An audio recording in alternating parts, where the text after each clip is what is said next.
નમસ્કાર મિત્રો. ગુજરાતી વિષય MSM 4માં ભાષા કૌશલના પેપર અંતર્ગત કેટલીક કૃતિઓનો અવલોકનાત્મક અભ્યાસ કરવાનો આવે છે. એના અનુસંધાનમાં જે નિયત કૃતિઓ છે એ પૈકીની એક કૃતિ એ જીતેન્દ્ર કા વ્યાસનો કાવ્ય સંગ્રહ ફૂલની ચરી અંગેનો છે. આપ જાણો છો એમ તમને થોડાક અક્ષરો ઊંધા વંચાશે, પણ આ જે ચોપડી છે ફૂલની ચરી એ જીતુભાઈ વ્યાસનો કવિનો બીજો કાવ્ય સંગ્રહ છે. આ પૂર્વે ભમર્યું મધ નામે 1982માં એમનો પ્રથમ કાવ્ય સંગ્રહ પ્રકાશિત થયો હતો. શૃંગાર, હાસ્ય, કરુણ, પ્રસંગ, સર્જક અંજલિ વગેરે જેવા વિષયોનું વૈવિધ્ય પ્રગટાવતા એ કાવ્ય સંગ્રહ વિશે અનેક વિવેચકોએ સુપેરે નોંધ લીધી હતી. પ્રસાદ બ્રહ્મભટ્ટ, ભગીરથ બ્રહ્મભટ્ટ, જીતેન્દ્ર દવે વગેરે એ કાવ્ય સંગ્રહને પહોંચ્યો હતો. ત્યાર પછીના ખાસા સમયગાળા પછી, કહો કે ખાસા અંતરાલ પછી, આ કવિ કહે કે બરોબર 30 વર્ષ પછી બીજો કાવ્ય સંગ્રહ ફૂલની ચરી 2012માં લઈને આપણી સમક્ષ ઉપસ્થિત થાય છે. કવિની એ જ પ્રકૃતિ, એ જ અભિવ્યક્તિ, એ જ અનુભૂતિ જરા નવી રીતે આપણી સામે પ્રગટ થાય છે. વિષય, સંવેદન, અનુભૂતિએ આ કવિ મુખ્યત્વે રતિરાગના કવિ છે. એ ભમર્યું મધની કવિતા હોય કે રતિરાગની કવિતા હોય, કહીએ કે ભમર્યું મધની કવિતા હોય કે ફૂલની ચરીની કવિતા હોય, વિશેષ પક્ષપાત, કહો કે વિશેષ પ્રેમ આ કવિને રતિરાગ પ્રત્યે રહ્યો છે, કહો કે વિશેષ રહ્યો છે. ફૂલની ચરીના જે કાવ્યો છે એ પૈકીના કેટલાય કાવ્યોનો વિષય એ રતિરાગ છે. કેટલાક શીર્ષકો જોઈએ તો એ લીલા લહેર છે, એક છોકરી, ઊંડા જળમાં, ધોતિયાને લાગે છે, નાજુક વાત, આનંદ ભયો, વાતો ઉડી છે બળ્યું કેવી, કે પછી આપણે વચ્ચે જેવી રચનાઓ રતિરાગ શૃંગારને વ્યક્ત કરતી કવિતાઓ અહીં જોવા મળે છે. ઉદાહરણ તરીકે એ લીલા લહેર છે કાવ્યનો આરંભ જોઈએ તો કવિ લખે છે, એ લીલા લહેર છે, ભડકાની જેમ હતી ભડભડતી ભોમકા, તે હવે લીલીના ઘેર છે, એ લીલા લહેર છે. આમ તન મનમાં થતો ઉઘાડ, મસ્તી ને તોફાનને કવિ લીલા લહેર કહીને અહીં પ્રશંસે છે, બિરદાવે છે. તો વળી આગળ બીજી રચનામાં કવિ લખે છે, એક છોકરી ફેર ફૂદરડી ફરતા ફરતા પતંગિયું થઈ ઉડી, એક છોકરી ફેર ફૂદરડી ફરતા ફરતા પતંગિયું થઈ ઉડી, બોલો પતંગિયું થઈ ઉડી.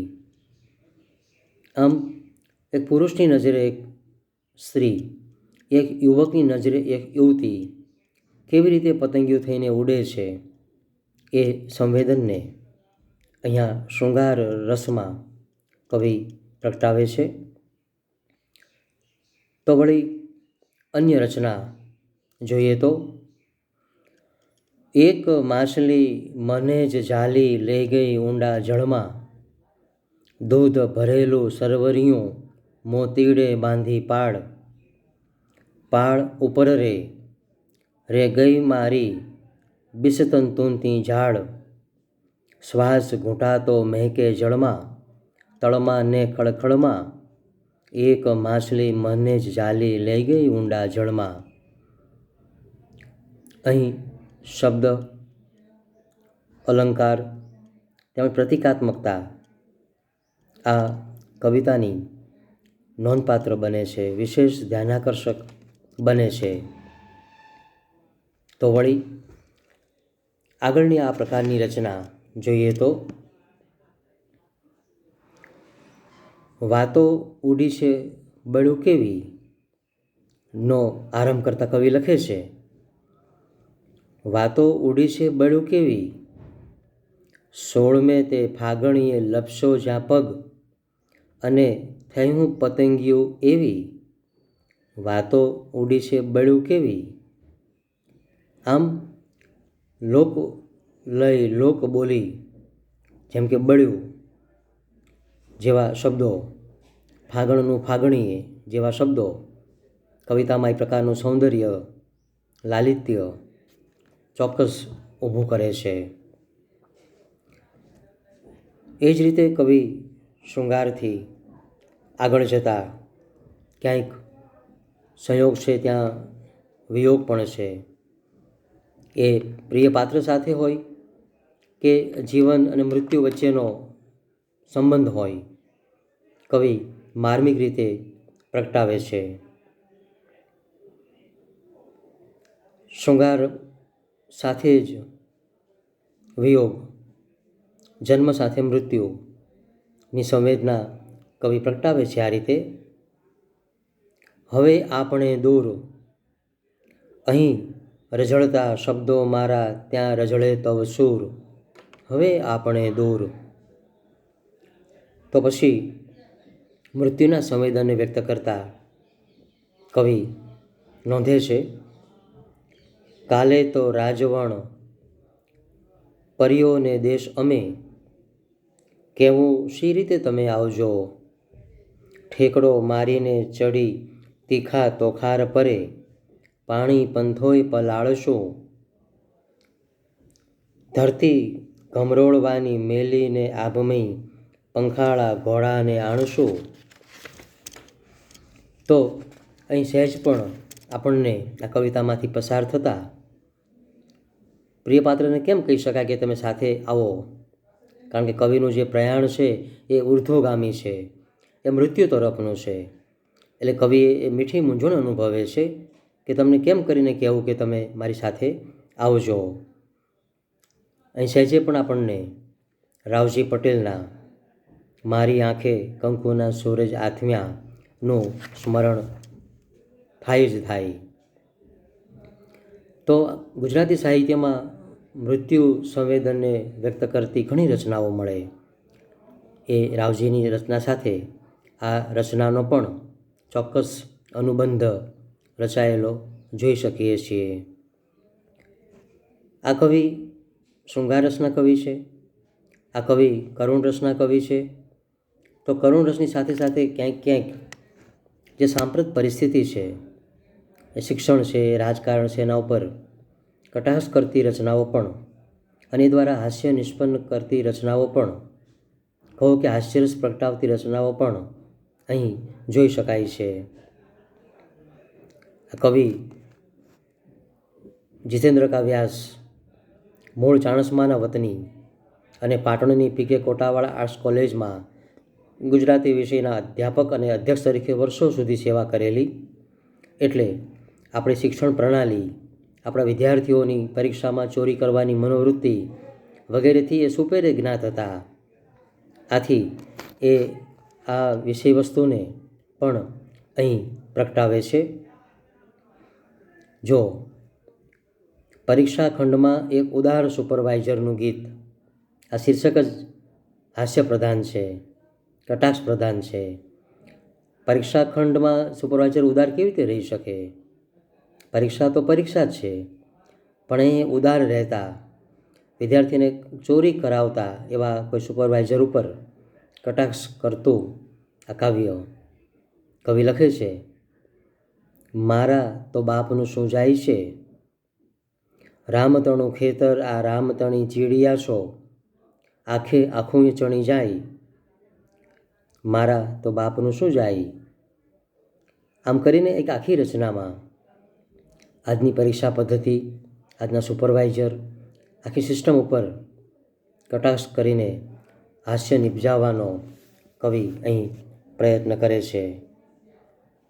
આ કવિની મુખ્ય નસ ગીત કવિ તરીકેની છે, મુખ્ય પ્રકૃતિ ગીત કવિની છે, કહો કે ગીતકાર છે. પરંતુ એમણે સોનેટો પણ રચ્યા છે, એમણે ગઝલો પણ રચી છે, એમણે અછાંદસ કવિતાઓ પણ આપી છે. એટલે કવિને કવિતાના મોટાભાગના સ્વરૂપો આપણે કહીએ કે હસ્તગત છે, કહો કે હાથ વગા છે, કહો કે એમણે સિદ્ધ કરેલા છે. થોડી વાત આપણે એમની ગઝલો વિશે કરીએ તો આ આખા કાવ્ય સંગ્રહનું શીર્ષક જ આપેલું છે ફૂલની ચરી. એ ફૂલની ચરી વિષયક આ સંગ્રહની ગ્રંથસ્થ ગઝલ એનો આરંભ કરતા કવિ લખે છે, ફૂલડાને બાગની બંધો ગરી, કિંતુ ફોરમને નહીં બંધન જરી, હે તબીબ તારી દવા ના જોઈએ, ના પડાશે ભૃંગથી ફૂલની ચરી. આમ જે ભમરો છે ક્યારેય ફૂલ વગર રહી જ ન શકે, એ કલ્પના જ વિરોધાભાસી છે. પતંગિયાને ખબર છે કે દીપ ઉપર ઝળમવાથી ક્યાંક દાઝી જવાશે, ક્યાંક બળી જવાશે, ભસ્મ થવાશે. ભમરાને ખબર છે કે સાંજ પડતા જો ફૂલ પર બેઠો તો કદાચ એ ફૂલની જે પાંખડીઓ બંધ થઈ જશે, તો ભમરાને રાતભર એ પાંખડીઓમાં કેદ થયેલું રહેવું પડશે. છતાં એ ભમરો, એ પતંગિયો મૃત્યુના ભોગે, બંધાઈ જવાના ભોગે પણ એ ભમરો ફૂલ પર બેસવાનું કે પતંગા કે પતંગિયો કોઈ દીપ ઉપર ઝળમવાનું છોડતા નથી. સહેજે પણ આપણને આ પ્રસંગે વસંત વિજય એવા કાંતના ખંડકાવ્યના પાંડુ યાદ આવે. એ શાપિત પાંડુને ખબર છે કે જ્યારે સ્ત્રી સ્પર્શ થશે ત્યારે મૃત્યુ આવશે જ આવશે. એ ઋષિનો શ્રાપ હતો. એ જાણતા હોવા છતાંય જ્યારે વસંતનો પ્રભાવ એમના ઉપર વર્તાતા દેખાતા, એ માદ્રીની કુટીર ભણી જાય છે, માદ્રીને આહ્વાન કરે છે પ્રેમ માટે, પ્રેમ ગીત ગાવા, પોતાને સ્પર્શનું સુખ આપવા. અને છેવટે એક પતિ તરીકે, છેવટે એક રાજા તરીકે જાણે કે આજ્ઞા, એ જાણે કે હુકમ કરે છે. માદ્રી વારંવાર વિનવે છે પાંડુને કે ભૂલી ગયા શું ઋષિના એ ઉગ્ર શાપને, પણ હવે જીવનભર તડપવા કરતાં એક રતિભાર પણ સ્ત્રી શરીરના સ્પર્શનું સુખ પ્રાપ્ત કરી, ભલે મૃત્યુ આવે તો એને પણ આવકારવું. કદાચ એવા દ્રઢ નિશ્ચયથી એ પાંડુ માદ્રીને આમંત્રે છે. અને આ તો બહુ મોટા ગજાના કવિ છે કાંત. સરસ લખે છે, ઝંપલાવી પડી માદ્રી નૃપ ભુજા મહી. કદાચ માદ્રીની પણ ઉતાવળ હોઈ શકે પાંડુને પામવા, એટલે ઝંપલાવી શબ્દ પ્રયોગ કર્યો, ઝંપલાવી પડી માદ્રી નૃપ ભુજા મહી. તો આ રીતે જે કવિ હોય છે એ મોટે ભાગે શૃંગાર રસને કારણે જે કંઈ સજા ભોગવવી પડે એ ભોગવવા જાણે કે તત્પર રહેતા હોય છે. મોગધ્ય શીર્ષકયુક્ત એક બીજી ગઝલમાં કવિ એક શેર આપે છે, જુઓ. યાદ છે કે આપણે વળગ્યા ને સળગ્યા હતા, યાદ છે કે આપણે વળગ્યા ને સળગ્યા હતા, ને ભભૂકી આગ જ્યાં ઝીકાઈ અષાઢી જડી. તો પછી બીજી એક ગઝલ ઓશો નથી રડ્યા એવા શીર્ષક અંતર્ગત કવિ ભરપૂર જીવન જીવ્યા છે, જીવનને ભરપૂર માણ્યું છે. આપણે એક આધ્યાત્મિક અર્થમાં, એક ભજનના અર્થમાં કહીએ તો એ આપણે જાણીએ છીએ એ ભજનના શબ્દો કે પ્યાલો મેં પીધેલ છે ભરપૂર, કે પ્યાલો મેં પીધેલ છે ભરપૂર. આ પ્યાલો એ ભક્તિનો હોય, એ પ્યાલો એ જીવનરૂપી ધનનો હોય, જીવનરૂપી અમૃતનો હોય. આ કવિને પૂર્ણ સંતોષ છે. એટલે કહે છે કે પ્યાલો મેં પીધેલ છે ભરપૂર. એ ભાવને એ જુદી રીતે વ્યક્ત કરતા એ લખે છે, બે ચાર તિતલીઓ મળીને રંગ કંઈ મળ્યા, મુફલીસ ભલે રહ્યા, અમે ઓછું નથી રડ્યા. અમે ઓછું નથી રડ્યા એમ કરીને એમણે કહ્યું છે કે અમે ખૂબ રડ્યા છીએ. સંપૂર્ણ સુખની પ્રાપ્તિ, સંતોષજનક પ્રાપ્તિ અમે આ જીવન દરમિયાન કરી છે. અમારા કોઈ ઓરતા અધૂરા રહ્યા નથી. આ ભાવ એમની આ ગઝલમાં પ્રગટ થતો જોઈ શકીએ છીએ. તો આ ઉપરાંત અન્ય કેટલીક કવિતાઓના શીર્ષકો જે નોંધપાત્ર છે એમાં સાવધાન, કાંટા વાગ્યા તોય, ભૂલી નથી શકતો, ના શક્યા, અંધારું, ક્યાં છે, રામને નામે જેવી ગઝલો પણ આ ફૂલની ચરી એ કાવ્ય સંગ્રહની નોંધપાત્ર વિષય વસ્તુનું નાવીન્ય ધરાવતી ગઝલો બની રહે છે. આવા ફૂલની ચરી મેં અગાઉ કહ્યું એમ જેમ ભમર્યું મધ ને અનેક વિવેચકોએ સુંદર પ્રતિસાદ આપ્યો હતો, એના યથાતથ અવલોકનો કર્યા હતા. એ જ રીતે એમના બીજા સંગ્રહને પણ અનેક નોંધપાત્ર વિવેચકોએ એની નોંધ લીધી છે. સર્વશ્રી મહેન્દ્ર નાઈ, સર્વશ્રી ડૉક્ટર ભરત સોલંકી, સર્વશ્રી રૂપેશ ભારતી ગોસ્વામી જેવા અનેક વિવેચકોએ, વર્તમાન વિવેચકોએ પણ આ કાવ્ય સંગ્રહને પોંખ્યો છે, આવકાર્યો છે અને એની વિશેષતાઓને પ્રગટાવવાનો પ્રયત્ન પણ કર્યો છે. ભાનુપ્રસાદ પંડ્યા એ આ સંગ્રહ વિશે લખ્યું છે, એક સનિષ્ઠ ગીત કવિ તરીકે શ્રી જીતેન્દ્રનું પ્રદાન આપણી ગીત કવિતામાં અવશ્ય નોંધપાત્ર બની રહે છે.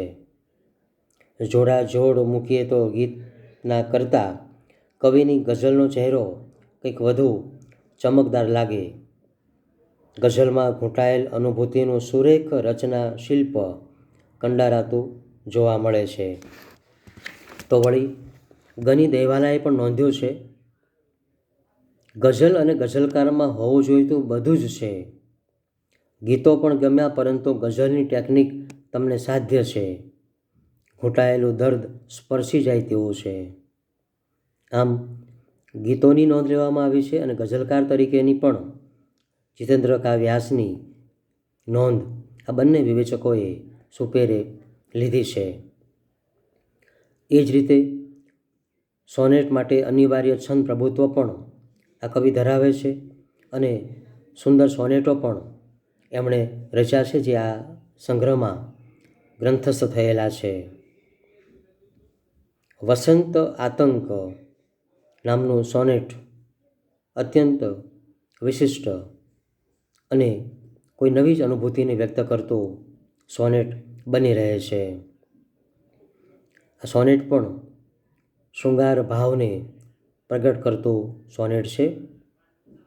જો આતંક ચોગમ મચાવતી જોશભેર, આવી બસંત ફૂલડા હરખે હુલાવે, ખુશ્બુનું ખંજર અને ભમરા મચાવે, તોફાન કોઈ ફૂલની નથી આજ ખેર. આમ વસંત અને પાનખર એ મનુષ્ય જીવનની નિયતિ છે. પાનખર આવે છો ભલે આવે, પણ વસંતનો મહિમા કરવાનું ચૂકવાનું નથી, વસંતને માણવાનું મૂકવાનું નથી. એમ વસંતનું સૌંદર્ય અને ત્યાર પછી પાનખરને વધાવવાની ખેલદિલી પણ આ સોનેટમાં જોઈ શકાય છે. તો વળી ધીરે ધીરે કવિ જ્યારે સાંઠ વટાવીને આગળ વધી રહ્યા છે ત્યારે સ્વાભાવિકપણે ક્યારેક ક્યારેક મૃત્યુના વિચારો આવે અને સતાવે પણ ખરા, કોઈ એને વધાવે પણ ખરા, જે રીતે રાવજીએ વધાવ્યું હતું એમ. તો એક મૃત્યુ એક અનુભૂતિ નામના સોનેટમાં કવિ લખે છે, હવે તૂટે છે નસ સાથ બંધનો, મારું બધું જાય છે દૂરે દૂરે સરી, હે નાથ તારા પગલાં સુણાય છે, નજીક રે સાવ નજીક આવતા. તો આ રીતે હવે કંઈક નસો તૂટતી હોય, કંઈક સંબંધો તૂટતા હોય અને કોઈક દૂરનો સંદેશો આવતો હોય, જાણે કે શ્રી કૃષ્ણ હાથ લંબાવતા હોય એવો અનુભવ, એવો અહેસાસ કવિને ઊંડે ઊંડે થાય છે. આપણા વર્તમાન આવા જ એક કવયિત્રી ઉષા ઉપાધ્યાય, શામ પંખી અવાવ એમનો કાવ્ય સંગ્રહ અને એમાં રહેલી રચના આ જ ભાવને પ્રગટ કરતી આપણે જોઈ શકીએ છીએ. એમાં પણ કવયિત્રી લખે છે, શામ પંખી અવાવ લઈ લે તુજ અવગુંઠનમાં, ના કંઈ કહેવું ના કંઈ સહેવું ના કરવી કોઈ રાવ, શામ પંખી અવાવ લઈ લે તુજ અવગુંઠનમાં. આ રીતે મૃત્યુની નજીક જવાના, એના અણસારા વર્તાવાના, એને સ્વીકારવાના ભાવને વ્યક્ત કરતી અનેક કવિતાઓ આપણે ગુજરાતી સાહિત્યમાં જોઈ શકીએ છીએ. તો આ રીતે આપણા કવિ શ્રી જીતેન્દ્ર વ્યાસ પાસેથી પ્રાપ્ત થતા આ ભમ્મર્યું મધ પછીના બીજા કાવ્ય સંગ્રહ ફૂલની ચરી પણ એટલી જ આગવી અનેક વિશેષતાઓથી સભર છે. અહીંયા કેટલાક નવા તાજા શબ્દો, પદાવલીઓ, પ્રતીકો, કલ્પનો પણ આસ્વાદ્ય બન્યા છે. કેટલાક આપણે જોઈએ તો, આભે ઉડતા પતંગોએ પેચ સિવાય રહી શક્યા નહીં, કેમ કે એમનો દોર આપણા હાથમાં નહોતો. અરાજકતા જેવી કેટલીક અશાંત રચનાઓમાં એમાં રહેલું પદલાલિત્ય, એમાં રહેલા પ્રતીકો પણ એટલા જ આસ્વાદ્ય બનેલા આપણે જોઈ શકીએ છીએ. તો મિત્રો, આ રીતે MA સેમિસ્ટર 4ના પેપર ભાષા કૌશલ અંતર્ગત જે 5 કૃતિઓનું તમારે અવલોકન કરવાનું છે, એમાં આ કૃતિ પણ નિયત કરેલી છે આપણી યુનિવર્સિટીએ. આપ જાણો છો એમ ફૂલની ચરી એ જીતેન્દ્ર વ્યાસનો બીજો કાવ્ય સંગ્રહ છે. અમદાવાદનું રન્નાદે પ્રકાશનમાંથી એ પ્રકાશિત થયેલો છે.